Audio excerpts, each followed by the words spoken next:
কবিতা বলে শোনাবো।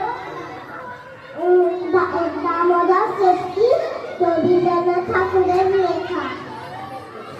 অল্পেতে খুশি হবে দামোদর শেঠী, মুরগির মোয়া চাই চাই ভাজা ভেটকি, আনবে পটকি জুতো মুরগিতে ঘি এনো, জলপাইগুড়ি থেকে এনো কই জিওনো, চড়ুইতে পাওয়া যাবে বোয়ালের ভেটকি, চিনে বাজারের থেকে এনো তো গরম চা, কাঁকড়ার ডিম চাই চাই যে গরম চা, না হয় খরচা হবে মাথা হবে ভেটকি, মনে রেখো গরম হবে কড়া চাল আয়োজন, তিন মোট আয়োজন।